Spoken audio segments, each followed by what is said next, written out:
سورۃ البقرہ رکوع نمبر 10 آیت نمبر 85 86۔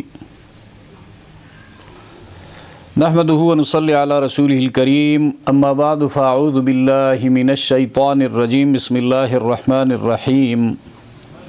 ثم انتم هؤلاء تقتلون انفسکم وتخرجون فریقا منکم من دیارہم تظاہرون علیہم بالاثم والعدوان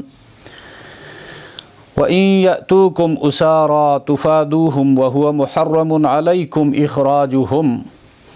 أَفَتُؤْمِنُونَ بِبَعْضِ الْكِتَابِ وَتَكْفُرُونَ بِبَعْضٍ فَمَا جَزَاءُ مَن يَفْعَلُ ذَلِكَ مِنكُمْ إِلَّا خِزْيٌ فِي الْحَيَاةِ الدُّنْيَا وَيَوْمَ الْقِيَامَةِ يُرَدُّونَ إِلَىٰ أَشَدِّ الْعَذَابِ وَمَا اللَّهُ بِغَافِلٍ عَمَّا تَعْمَلُونَ اولئک الذین اشتروا الحیاة الدنیا بالآخرة فلا یخفف عنہم العذاب ولا هم ینصرون۔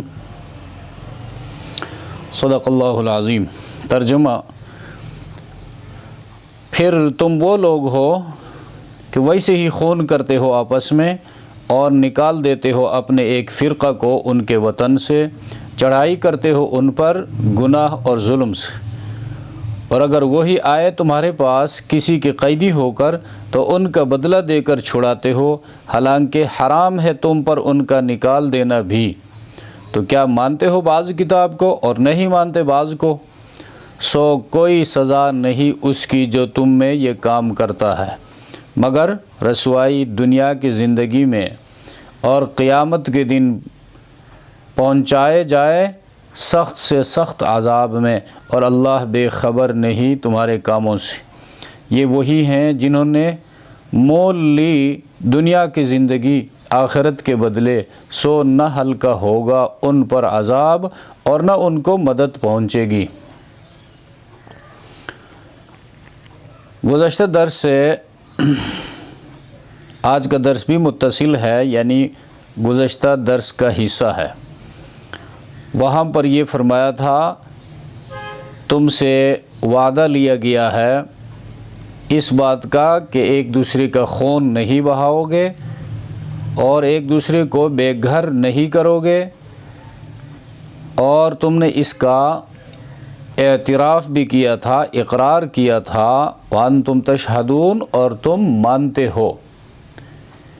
یعنی ان سے 3 باتوں کا خصوصی عہد لیا گیا تھا: باہم قتل و خون ریزی نہیں کرو گے، ایک دوسرے کو جلا وطن نہیں کرو گے، اور قید و بند کی تکلیفوں میں ایک دوسرے کو نہیں ڈالو گے۔ اور اب یہ عہد شکنی کی داستان قرآن کریم بیان کر رہا ہے۔ ثم انتم ہؤلاء، پھر تم وہ لوگ ہو، یہود سے کہہ رہا ہے، تقتلون انفسکم، کہ قتل کرتے ہو انفسکم، آپس میں ایک دوسرے کو۔ انفسکم کا معنی یہ نہیں ہے کہ اپنے آپ کو قتل کرتے ہو، بلکہ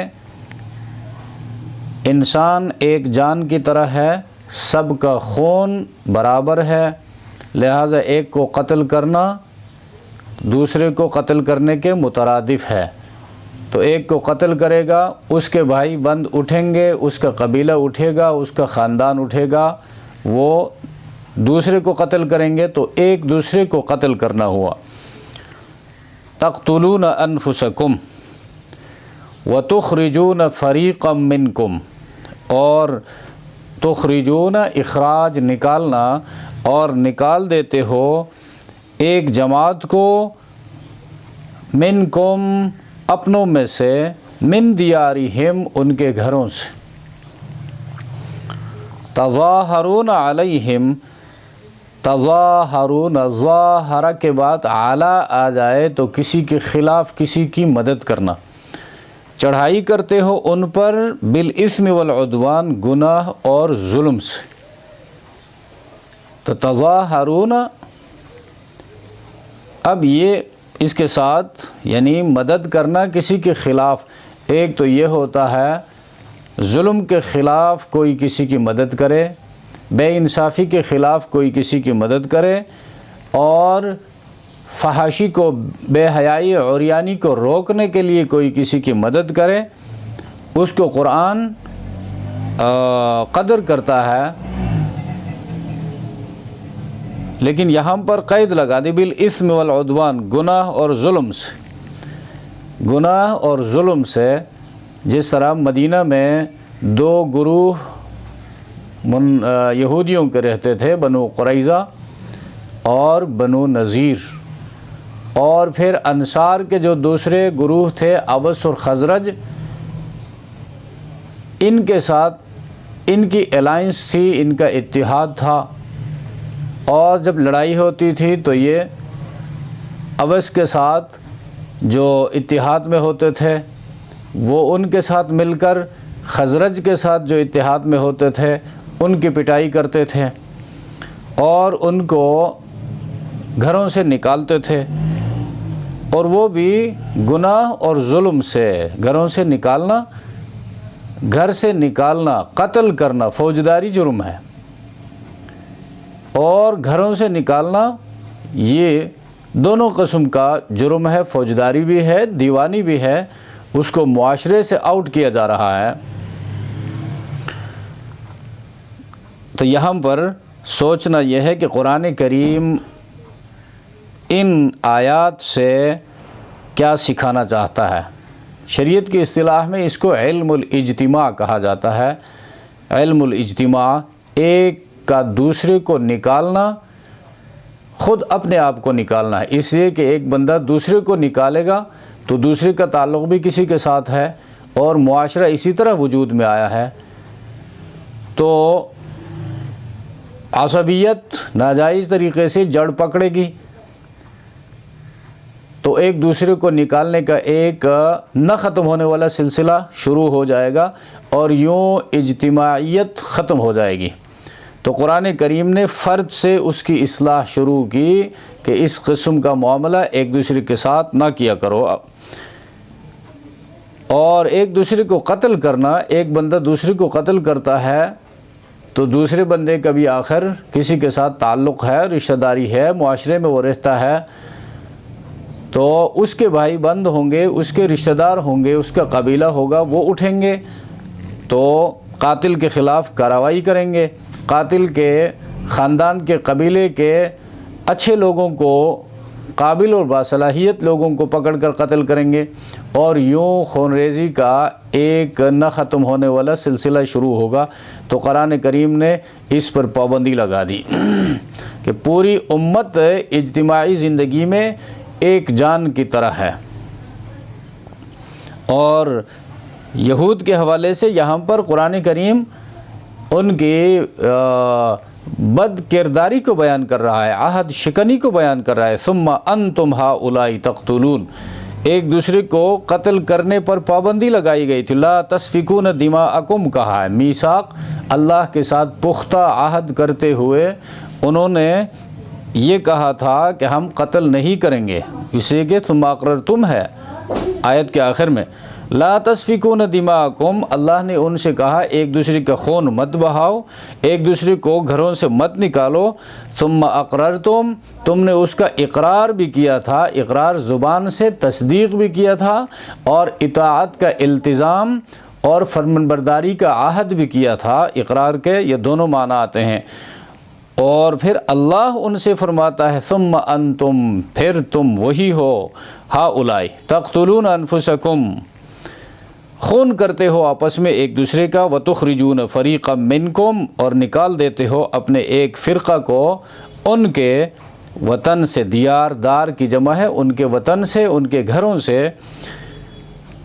اب یہ چیز مسلمان سوچ لے، ہمارے معاشرے میں بھی یہ چیز موجود ہے، لوگوں کو گھروں سے نکالا جاتا ہے، معاشرہ چھوڑنے پر مجبور کیا جاتا ہے، دھمکیاں دی جاتی ہیں، اغوا کیا جاتا ہے۔ یہ سب اس قسم کی یہودیوں والی بیماریاں ہیں جو اس امت کے اندر موجود ہیں، اور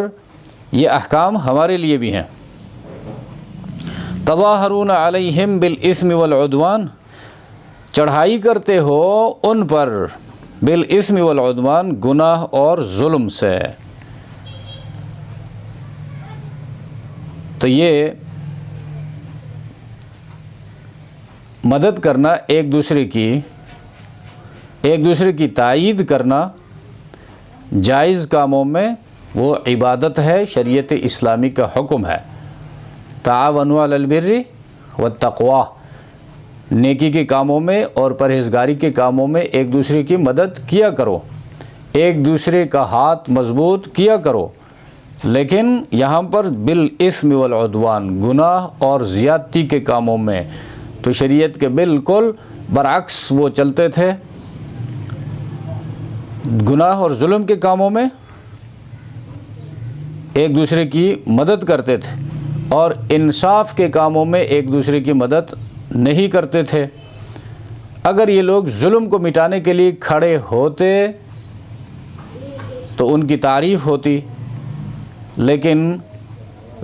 انصاف کے خلاف، بھائی چارگی کو ختم کرنے کے لیے، خون ریزی پھیلانے کے لیے اور گھروں سے لوگوں کو نکالنے کے لیے، معاشرے میں دنگ فساد برپا کرنے کے لیے یہ لوگ کھڑے ہوتے تھے۔ اسی قرآن کریم میں سورہ حشر میں آتا ہے بأسہم بینہم شدید، آپس کی لڑائی ان کی بڑی سخت ہوتی تھی۔ تو آج کل بھی ناجائز کاموں میں ایک دوسرے کی مدد نہیں کرنی چاہیے، بلکہ جائز کاموں میں، ہمدردی کے کاموں میں، انصاف کے کاموں میں، عدل کے کاموں میں ایک دوسرے کی مدد ہونی چاہیے۔ تظاہرون علیہم بالاسم والعدوان وإن یأتوکم اسارا تفادوہم، اگر وہی آئے تمہارے پاس کسی کے قیدی ہو کر، اسارا اسیر کی جمع ہے، تفادوہم یہ لفظ فدیہ سے نکلا ہے، فدیہ بدلہ، تفادوہم تو بدلہ دے کر چھڑاتے ہو، وَهُوَ مُحَرَّمٌ عَلَيْكُمْ، وَهُوَ مُحَرَّمٌ عَلَيْكُمْ، حالانکہ حرام ہے تم پر ان کا نکالنا، نکالنا حرام ہے، اس کا ارتکاب کرتے ہو۔ وہ کہتے تھے تورات میں لکھا ہے کہ اپنے بھائیوں کو فدیہ دے کر، بدلہ دے کر چھڑاؤ، قید سے آزاد کرو۔ تو قرآن کریم فرماتا ہے تورات میں تو یہ بھی لکھا ہے کہ ان کو ان کے گھروں سے مت نکالو، ان کو جلا وطن مت کرو۔ تو فدیہ دے کر چھڑاتے تو ہو، اچھا کام کرتے ہو، لیکن وہ پہلا حکم جو ہے گھروں سے نکالنا، یہ تو حرام ہے، اس کا ارتکاب کیوں کرتے ہو؟ افتؤمنون ببعض الکتاب، کیا تم کتاب کے بعض حصے پر ایمان رکھتے ہو، مانتے ہو؟ وتکفرون اور انکار کرتے ہو ببعض،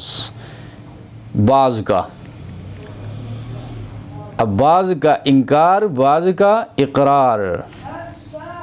پک اینڈ چوس والا قصہ، جہاں کوئی حکم طبیعت کے مطابق ہو گیا، اس پر عمل کر بیٹھا اور اس کو سنت کا نام دیا، اور اپنی حظ نفس کے لیے، اپنی خواہش پوری کرنے کے لیے دین کا لبادہ اوڑھا۔ جہاں حکم پیغمبر کا طریقہ خواہش نفس سے ٹکرایا اور مشکل معلوم ہوا، وہاں پر بہانے کرنے لگے اور جان چھڑانے کی کوشش کی۔ تو یہ کیا ہے؟ افتؤمنون ببعض الکتاب وتکفرون ببعض، بعض کو مانتے ہو اور بعض کا انکار کرتے ہو۔ تو یہی حال امت مسلمہ کا بھی ہے۔ امت مسلمہ کو بھی اس حوالے سے اپنا چہرہ اس آئینے میں دیکھنا چاہیے کہ یہود کو بھی اللہ نے کتاب عطا کی تھی، یہود کی طرف بھی اللہ نے موسیٰ علیہ السلام جیسے جلیل القدر پیغمبر کو بھیجا تھا، اور پیغمبر نے ان کو نصیحت کی، سمجھایا، کتاب پہنچایا، کتاب کی تبلیغ کی، لیکن انہوں نے کتاب کے ساتھ جو سلوک کیا تو اس کا نتیجہ کیا ہوا؟ اسی طرح امت مسلمہ کو اللہ تبارک و تعالیٰ نے خیر الامم بنایا، محمد الرسول اللہ خاتم الانبیاء صلی اللہ علیہ وسلم کو قیامت تک کے لیے پیغمبر بنا کر ہماری طرف بھیجا، اور محمد الرسول اللہ نے قرآن بیان فرمایا اور رہنمائی کی اللہ کے بندوں کی، تو آج مسلمان وہی معاملہ کر رہے ہیں جو یہود موسیٰ علیہ السلام کے ساتھ، ان کی شریعت کے ساتھ کرتے تھے۔ تو ان کا جو حشر ہوا وہ یہاں پر بیان ہو رہا ہے، فما جزاء من یفعل ذلک، سو کوئی سزا نہیں اس کی جو تم میں یہ کام کرتا ہے مگر الا خزی، اب اس کے دو سزا ہیں، یعنی جو بعض کو چھوڑتا ہے بعض کو اختیار کرتا ہے تو یہ اصل میں اپنی خواہش نفس پر عمل پیرا ہے، اور اللہ کے دین کے ساتھ اس کا کوئی تعلق نہیں ہے۔ دین کا حکم تو یہ ہے ادخلوا فی السلم کافہ، دین میں پورے داخل ہو جاؤ، بعض کو چھوڑنا بعض کو لینا یہ دین نہیں ہے۔ فما جزاء من یفعل ذلک منکم، سو کوئی سزا نہیں اس کی جو تم میں یہ کام کرتا ہے مگر رسوائی، رسوائی فی الحیات الدنیا، دنیا کی زندگی میں رسوائی، اور رسوا ہو گئے۔ آج بھی ان کو دنیا رسوا سمجھتی ہے، ذلیل سمجھتی ہے، اور پوری دنیا کی نفرت ان کے ساتھ ہے۔ ویوم القیامتی، اور قیامت کے دن یردون، لوٹائے جائیں گے، واپس کیے جائیں گے، الی اشد العذاب، سخت سے سخت عذاب میں، سخت سے سخت عذاب میں لوٹائے جائیں گے۔ تو یہ دو عذابوں کا ذکر ہے، دنیا کی زندگی میں رسوائی اور در در کی ٹھوکریں کھاتے پھرتے ہیں، اور قیامت کے دن جہنم میں لوٹائے جائیں گے۔ وَمَا اللَّهُ بِغَافِلٍ، اور اللہ بے خبر نہیں ہے۔ یہ عقیدے کا مسئلہ بیان ہو رہا ہے، اللہ بے خبر نہیں ہے کسی کے عمل سے بھی، تمام کے اعمال، چاہے وہ یہود تھے، چاہے وہ امت مسلمہ ہے، چاہے ایک فرد ہے، چاہے ایک جماعت ہے، وَمَا اللَّهُ بِغَافِلٍ، اللہ بے خبر نہیں ہے، عَمَّا تَعْمَلُونَ، تمہارے کاموں سے۔ جب بے خبر نہیں ہے، خبردار ہے تو اچھے کاموں کا نیک بدلہ عطا کرے گا، اور برے کاموں کا گناہوں کی سزا ملے گی۔ تکفرون ببعض، یہاں پر قابل غور ہے، اس کو کفر کہا، یعنی اعمال کو چھوڑنے کو قرآن نے کفر کہا، تو یہ ایک فرد کے بارے میں، حالانکہ کسی عمل کو چھوڑنا کفر نہیں ہے۔ کفر کا لفظ فرد کے بارے میں تو ہو سکتا ہے کہ سختی کے لیے استعمال ہوا ہو، یعنی ایک فرد نماز میں کوتاہی کرتا ہے، مثلا من ترک الصلاۃ متعمدا فقد کفر، جس نے نماز چھوڑ دی قصداً اس نے کفر کا ارتکاب کیا۔ لیکن جماعت کے بارے میں علماء فرماتے ہیں من حیث الجماعہ، جب یہ اعمال سے کوتاہی ہو جائے تو اس کے مقابلے میں جہاد کا، قتال کا حکم ہے۔ اب امت مسلمہ میں بھی کوئی جماعت من حیث الجماعہ، بحیثیت جماعت کی نماز سے کوتاہی کرے، اذان ایک علاقے میں نہ ہو جائے تو اس علاقے کے ساتھ قتال کا حکم ہے، جہاد کا حکم ہے۔ فما جزاء من يفعل ذلك منكم الا خزي في الحياة الدنيا ويوم القيامة يردون الى اشد العذاب وما الله بغافل عما تعملون اولئك الذين اشتروا الحياة الدنيا بالآخرة، یہ وہی ہیں جنہوں نے مول لی الحیات الدنیا، دنیا کی زندگی، بالآخرہ، آخرت کے مقابلے میں۔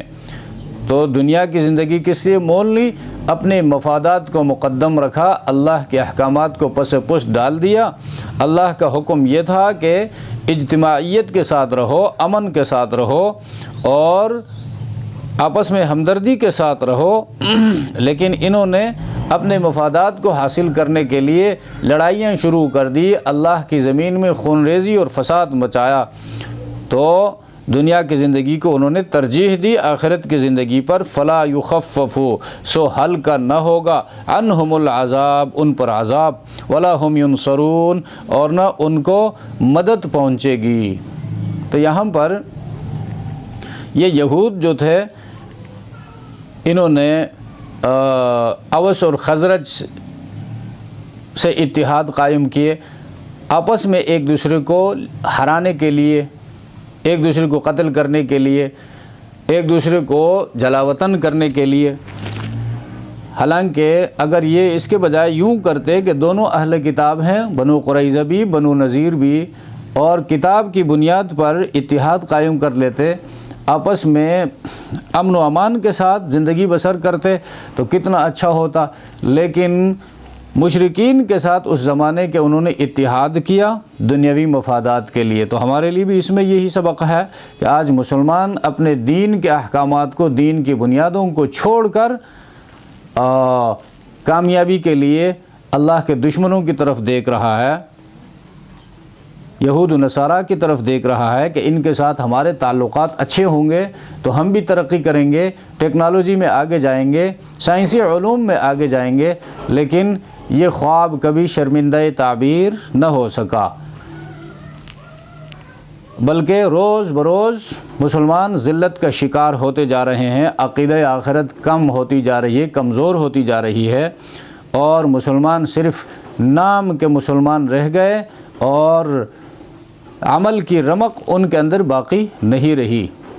اس لیے کہ مسجود ان کا غیر اللہ ہو گیا۔ تو شعور و فکر کی یہ کافری معاذ اللہ کہ فرنگ تیرے خیال و گمان کا ہے مسجود۔